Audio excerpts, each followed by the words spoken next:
Aye, shepherd's pie. Greetings from the Philippines. Welcome back to the channel.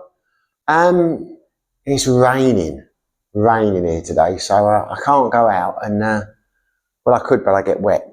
So I'm going to do a little video from inside the apartment today in Sibilan. I've got new microphones. I listened to all the comments, telling me that the sound was shit and I needed to get microphones. Well, I've got them now. So no doubt I'll get messages that it's too loud or something. But anyway, we'll get there in the end, we'll work on it. I don't think there is a volume switch. Anyway, what I'm going to talk about today is money saving tips and advice. Life hacks, I think you call them these days. I'm never quite sure what that expression means, but just some little tricks that I've learned along the way on the road that have made my life a bit more comfortable and saved me a fair few quid. So a lot of my common sense, a lot you'll probably know them already, but I thought, I wanted to do a video, got to get the content out, and the weather is not conducive to vlogging. So anyway, without delay, let's go. So we'll start off in the logical order here. You're going to start travelling, you're going away for a long time, or you're embracing expat life, so maybe you're going away for a few years. You're invariably going to have to book a flight. Now, I've got a couple of bits of advice with flights. The first one is actually booking them. I always use a comparison site. I tell you, I use Skyscanner. I don't know if Skyscanner is particularly good. It's just the one I tend to use. One tip that I've heard along the way, excuse me, it's not one of my tips. It's the old VPN. Apparently, if you, once you've booked a flight, we've looked at flights on Skyscanner, a lot of people say the cookies trap you and, the price never goes down, etc., etc., etc. So one thing you might want to try, I've heard a few expats, a few vloggers say it is a VPN. I think for some strange reason, I think Singapore, someone said, is the cheapest place to buy flights from. I don't know, but that's not really my advice. I'm just telling you. My advice would be, once you've booked the flight, is to join a loyalty program. Join as many loyalty programs as you can. It takes you 5 minutes. If you don't use them again, what have you got to lose? Because you'd be amazed how you can rack up these points. I used to go to Las Vegas a lot, not in a previous work life. But I was paying for the flights, and I went with Virgin, and after messing around with a few hours, don't like the American Airlines, and I was finding after 4 or 5 economy flights, I was upgrading to business class. I got some really nice flights out of that. I mean, I don't know what their point system is like now, but it used to be quite good.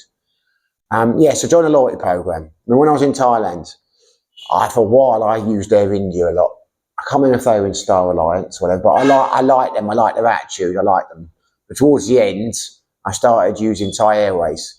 The point is, you will probably find that you use an airline over time because you're comfortable with it and the place that you're living. Like now, I'm in the Philippines. I used Etihad, and a lot of people seem to use Etihad, so that may well be the airline that I use going forward. But anyway, join the point system. Because if you can get the points, you can get free flights, you can get extra baggage, etc., etc. So that's one of the tips for the flights. The second one is, the reason you join these programs is because you've got a good chance of being upgraded. They're invariably not going to upgrade you if you're not, for free we're talking about, if you're not in a loyalty program. And apparently they don't usually upgrade you more than one class above. So if you're flying economy, they're unlikely to upgrade you to business class. They're probably more likely to upgrade you if they upgrade you. But again, that's just what I've heard. My tip is this, and this has worked for me a lot over the last few years. And to be honest with you, it's one that I fell upon because it's not something that I did consciously. I just had trouble booking in online. And I'm not one of these ones for the extra legroom anyway, not when you have to pay for them. I mean, don't get me wrong, I like the extra legroom. So there are various times in Thailand that I couldn't book it online.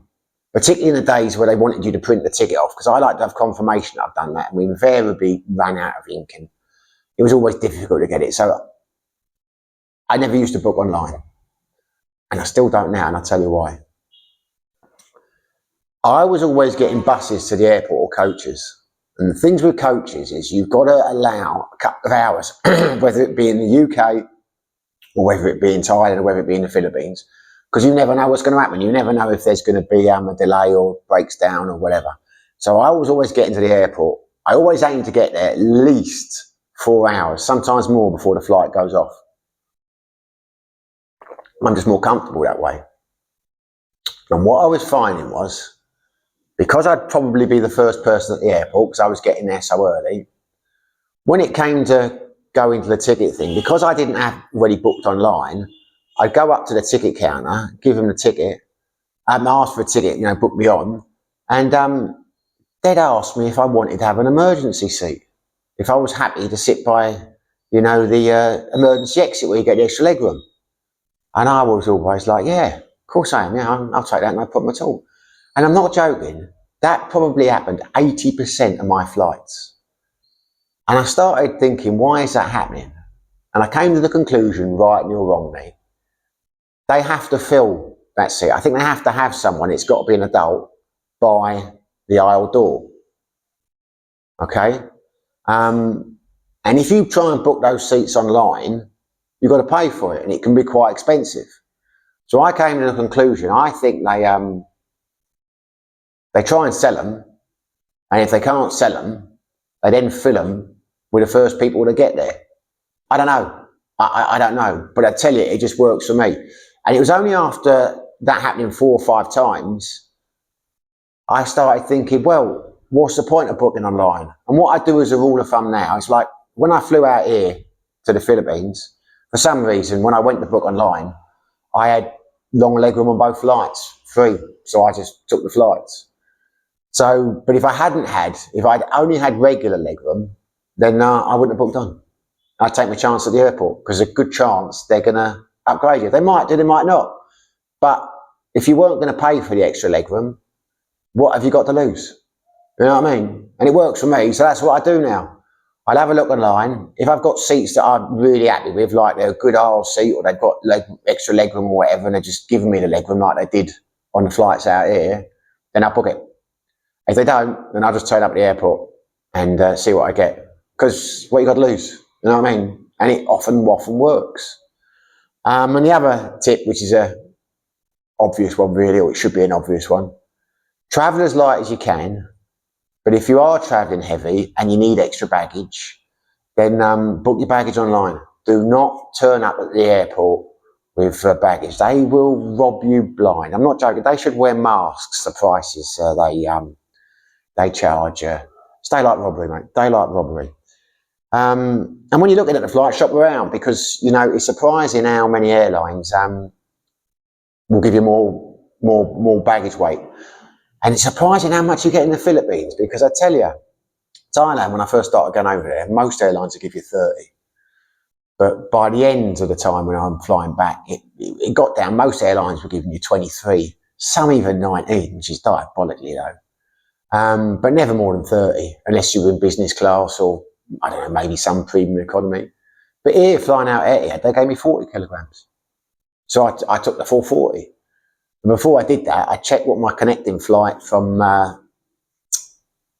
Manila down to Dumaguete was, because I thought, well, I'm going to end up stuck with 40 kilograms.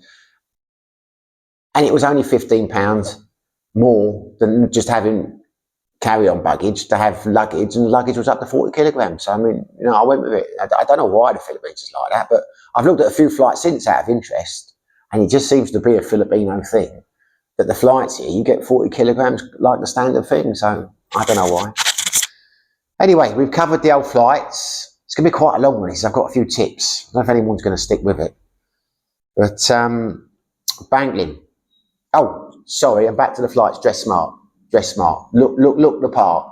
I mean, I don't mean wear a shirt and tie and but I mean look smart. I mean, I always try to because I'm always open for the old business class upgrade. But maybe that's why I get the long leg. I don't know. But I mean, I just wear a nice shirt and trousers. I don't wear shorts and sandals. You know what I mean? Anyway, we'll move on. Right, bank cards. Now this is a big one. This is a big one. I tell you, you can save a lot of money with taking the right bank cards. Now, if I'd thought about this, I could have taken my cards out and shown them to you, but what's the point? I don't know if you're not English, the principle of this, if you're not from the UK, the principle of this might be useful to you, but I can't recommend any banks because I don't know what you've got in Australia and Canada, etc., etc. But I have an account with NatWest in the UK, which is one of the traditional older banks. I don't touch it when I'm overseas. I only keep it because it's got a big overdraft facility on there, which I never use, but I want to have it in case there's an emergency. So I keep the account going. But the second I get to, I won't use it once I'm overseas.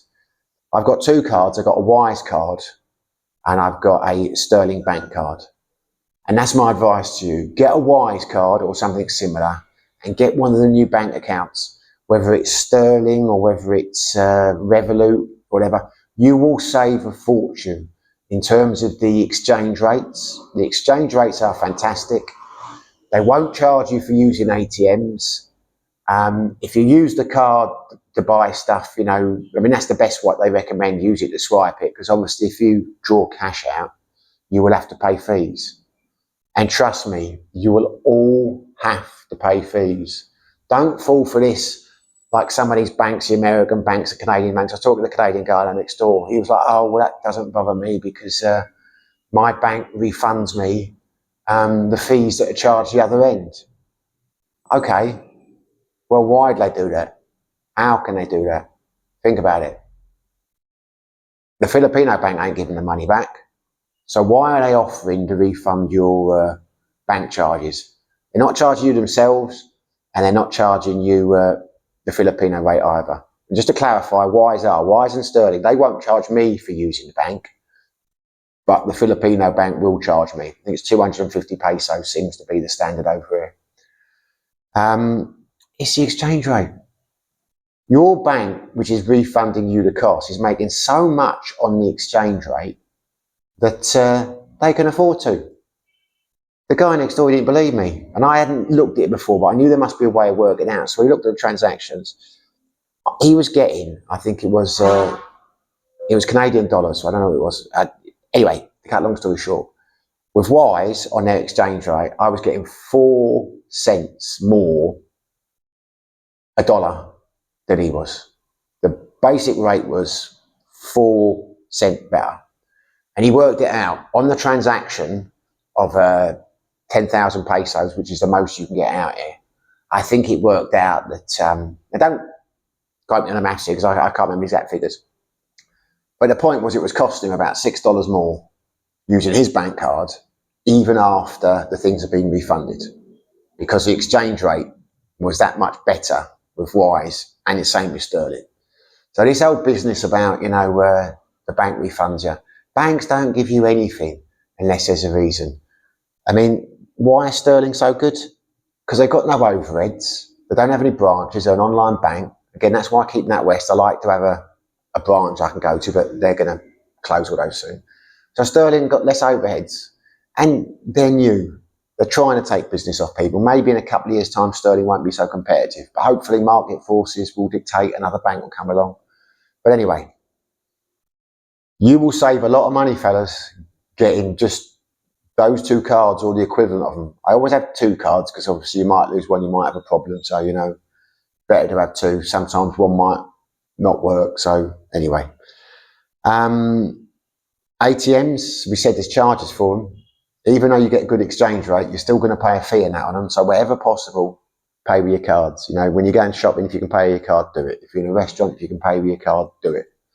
Try and keep your cash withdrawals down as low as you can, which is not easy. You're going to have to use them. And when you do use them, get the maximum amount, which is tiny. It's 10,000 pesos. It's a real pisser.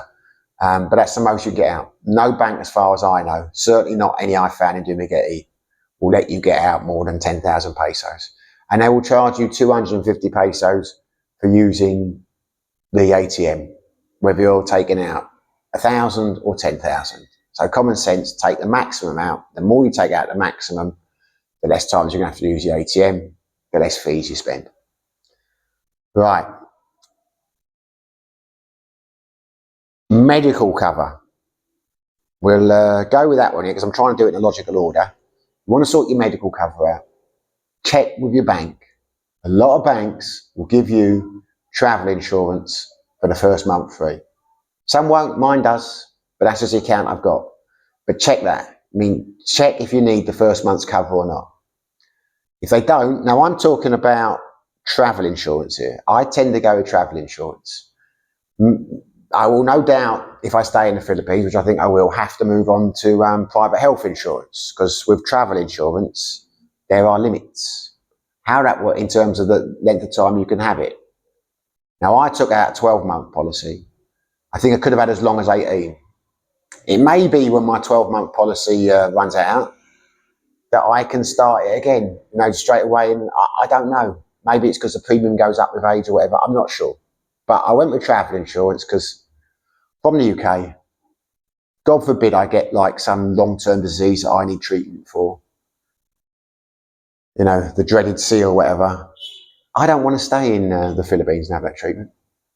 I would either go back to Thailand because this healthcare there is second to none, or more likely I'd go back to the UK because of the NHS. So I'm not really worried about treatment for long-term conditions. What I'm worried about is if I have an accident, if I have a stroke or a heart attack or I come off my bike or whatever. I want that covered. And that is why I've gone with travel insurance. And I am still travelling. I mean, the beauty of the travel insurance is it will cover you for your tickets and, all the rest of it and your baggage and things like that. So to me, it's a no-brainer. And when I looked at the travel insurance and the health insurance, travel insurance was slightly cheaper. So that's what I did. Might be right for you, might not be. The longer you go, it seems to be the better deal you get. I would suggest you use comparison websites. I use comparison websites and I got a lot better deals than I did go into some. I've seen a few videos recommend, I'm not going to talk about the company, but recommending this company and that company and how good they were. And I looked at a few of them and thought, God, they're expensive.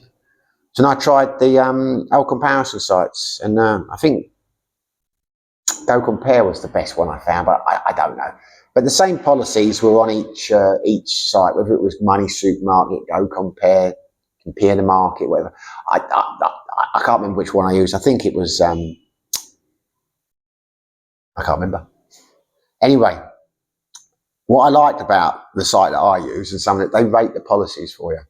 Because there were some right cheap ones, like £265.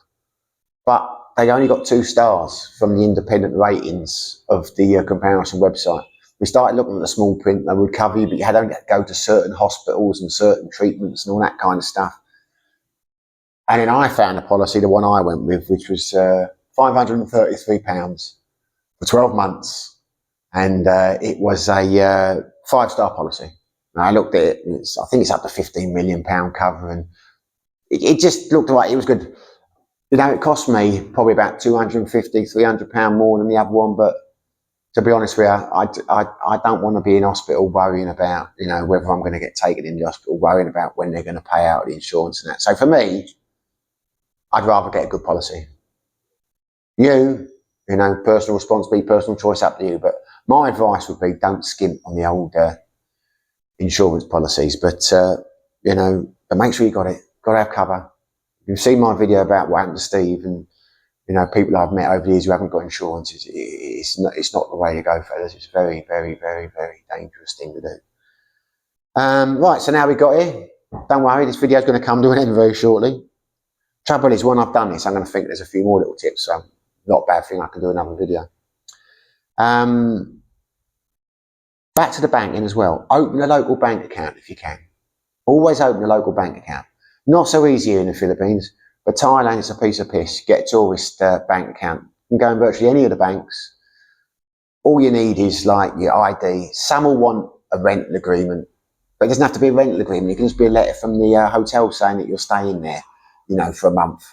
I didn't even need that. I went in with my girlfriend to open mine, and I can't remember if she had to sign something for me or not. I don't know. But the point is, it's very easy to open a bank account over there, and it makes your life a lot easier because once you've got the bank cards, you don't have to pay the old ATM fees.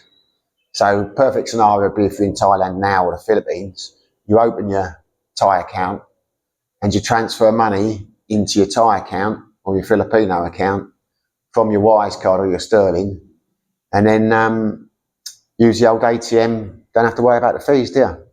I mean, that's definitely how it worked in Thailand. That's how I used to do it. Not so sure about here, how it works here. When you're back, stay on the money again, here's another one. See, I'm remembering as I go along here. Certainly in Thailand, you generally got better rates if you went to a bureau de change or a money changer than you did if you paid the money straight in the bank. And for some reason in Pattaya, you get the best rates in the country. Better than the rates in Bangkok, better than the rates in Chiang Mai, better than the rates in certainly the airport. Airports are terrible in Thailand. So what I'd do, even if I was going up to Phetchabun or whatever, Chiang Mai or whatever, I'd get there. I'd usually bring a few £1,000 English money because I had the bank account, over there, and I would go to Pattaya, change all my money up, haven't paid it in the bank, have a night in Pattaya, and then head, back to Bangkok or somewhere like that and start the travelling, because you get a great exchange rate in Pattaya if you're going to Thailand. I mean, it will pay for your taxi from the airport, to Pattaya. I think it was like, last time I was there, I was getting like 44 baht or 45 baht to the pound, when they were doing 43 baht in Bangkok, or was it 42.5? So if you're changing like 3-4 grand, that's a big difference. And airports, stay away from changing money at airports. Never change money at the airport. They will always screw you on the rate. What I do if I'm going somewhere new is I get on the old Travelex or something like that, and I order the money to pick up from the airport, because then you'll get a online rate. It's never great, but it's better than the airport rate. And I only do enough to have enough money to get the other end. I don't do a big amount. Just need to have enough money to pick it up, get a taxi, do whatever, and get me somewhere where, like say Pattaya, for example, where I can change the rest of the money up. Because the airports will always screw you, with the exception of the Philippines. I read a couple of the old online vlogs where, just looking for where the best money was, and people said change the money up in Manila Airport or Cebu Airport. And I thought, that can't be right. Nowhere in the world are the airport rates any good. I got to the airport, Manila, it was 70.5 to the pound. I looked on Wise, and that was basically the rate, more or less the international rate, because I've got a money converter with Wise, it tells you what the rates are. So I changed £1,000. I kept a couple of thousand in English because I didn't want to have too much Filipino. I was like to have a bit of money for a rainy day, and I wasn't convinced that the exchange rates wouldn't be as good, or wouldn't be better when I got to Dumaguete. Got here, exchange rates are shit. It was 70.5 when I was in the airport in Manila. Got down here and it was 77.5 or 77.6, whatever. So like 3 pesos, less, nearly 4 pesos, which is diabolical. So I haven't changed any more money up there. I've just been getting out of the old ATMs. At some stage I'll head up to Cebu, just travelling, and I'll change a wad there at the airport there, because I don't think I'll be back to Manila for a long time, but I will be Cebu at some stage. Now finally, accommodation. A couple of tips I've picked up along the way you might find useful. Save a lot of money doing it this way. Airbnb. If you're going to go somewhere for more than a month, or at least a month, Airbnb, you can get some bloody good deals. And they will knock off generally 30 to 40% for monthly discount. If you're just staying there for 1 or 2 nights, don't go with Airbnb. It is not a cheap option. Use one of the hotel comparison sites if you can. I use hotels.com. Always use hotels.com, because again, I like the loyalty program. I do like the loyalty program. And they're good rates. Every night you stay in the hotel, you get 1 point.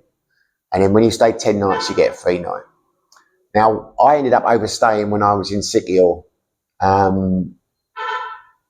because a lot of places people will tell you just get the walk-in rate, and the walk-in rate there, because I booked it for the month on Airbnb, got the discount, but then I went out a couple of nights, drunk too much, kept missing the ferry. I know I'm a nightmare. So I ended up staying, paying cash, and it was 1,000 pesos a night there, stay cash, so nothing, nothing heavy. But when I looked on, which is about £14 English, but when I looked on hotels.com, it was £17 English. So you think, well, that ain't great. But a couple of those pounds, which they charge an extra on hotels.com, you're going to get back in your free night when you stay 10 nights. So me personally, if I'm going somewhere, I tend to use hotels.com. If I can, to book a place on there for a couple of nights. I know you can potentially save a couple of quid, you know, walking in, but I don't want to hassle to get in there and go, you know, you got to try it. You're saying, let's try this hotel, let's try that hotel, you know, they're all booked and you know, the stress and that. So, I mean, sometimes I do that. Sometimes you can't find a place. But as a rule, I use hotels.com because of the free nights. I enroll on the program. But for the month, Airbnb is cheap as anything. I mean, it really is. You get some good rates on there. I mean, this place I'm staying at now, it's £255 a month. A nice, decent, one-bedroom apartment. That's including all my bills, electricity, Wi-Fi, water. Got good aircon in the bedroom. It's a nice, it's a comfortable place, mate. It's not the best, but it's a comfortable place. I'm surprised how good it is. That's why I kept it and stayed here. The area is not the best, but it suits me. I mean, we're not in Beverly Hills, anyway. But I've saved, I think it was £120 by booking it over the month. If I booked less than a month, it would have cost me an extra 120 quid. But because I booked for the month, they knocked that 120 off. So I think it works out about, or would work out of Airbnb, at 70,000 pesos a month, which for this place and all the bills is a good deal. But it gets even better. This is why I would use Airbnb. If you like a place like I like this, because I like to have a base. I mean, I'm moving around. I'm keeping this room now, this apartment now, but I'm going over to City in a few weeks, but I'll keep this and I'll come back here because I can leave my gear there and I can travel around. I don't mind it, you know what I mean? It's a nice break from the pace of things. But what I did is what they invariably do, I know my neighbour's done it, you stay here for a month and if you like the place, you go and have a chat with whoever the landlord is and say, look, I would like to stay longer. Do you want me to book through Airbnb again? Or would you rather I dealt with you directly? And they will always say deal with them directly and they will always give you a discount. I mean, there might be in the section I say always, but I've never had a problem doing it. They've always said yes to me. And I know people they've always said yes to. Because when you book, even with a discount on Airbnb, you're still paying, like I think I pay Airbnb £31 booking fee. So that's straight away. That's not money going to the landlord. And on average, I believe, I've looked into it, the landlords of any of these, Airbnb, they're paying 3% of the rental fee to Airbnb. So he's saving 3%. I'm saving myself 32%. And of course, it comes back to the old cash in hand, doesn't it? I mean, obviously, if it's going to bank account Airbnb, you've probably got to make certain declarations to pay tax on it. Because everyone I've ever spoken to on the Airbnb front has, they always wanted cash. They never said, I'll transfer it to my bank account. So I suppose that's another saving to them. But they've done it here. I asked in my place in City, I said, look, if I want to stay another month, do I book for Airbnb or do I need to speak to you? And if straight away, if you pay cash, I'll give you a discount. So this place about 17,000 on Airbnb, good deal. 15,000 if you deal directly with the owner. So, you can't fault that. That's it's not big money. I mean, that's about 30 quid, £30, but it all helps, it all goes in the pot. I think that's about it, to be honest with you. I hope the microphone's worked. I hope you find it useful. I will get out on the road and start doing some videos. I prefer it when I'm walking around and talking. I think it's more interesting for you and it's more interesting for me. But then again, video like this, if I haven't got my notes, I'll forget what I'm talking about. I'll just go off on a tangent. So I suppose it's better that it did end up this way. For those who are concerned about the camera, by the way, GoPro's gone now. It's out the window. Lazada are out of stock. I'll do a video on Lazada, but I did buy it. It was cash on delivery. They messaged me and said it was out of stock. So I haven't reordered it. So I'm gonna take my time, persist with the cameras I got, try and get into work. The two phones, and maybe in a little while I'll get if I can't make it go with these cameras, I'll get an Insta360 or a DJI Mobile 3 or whatever. But I'm not going to rush into it. I'm going to persist with these cameras, see if I can get the most out of them. The microphones will probably help. I've got some light and I've got a new gimbal coming. And then when I go to, we'll see how we get on in Sikyor. Anyway, enough about me. I hope you found the information useful. Thanks for watching. If you did, hit the like button. That'd be very grateful for that. Even better if you subscribed. If you've got any ideas yourself, you know, pop them in the comments. Tell me. I'm always eager to save a few quid here and there. So, you know, I'm sure there's people out here know a lot more about being thrifty than I do. So, yeah, bang it in the comments. Thanks for watching, fellas. Take care. Be lucky. Speak soon.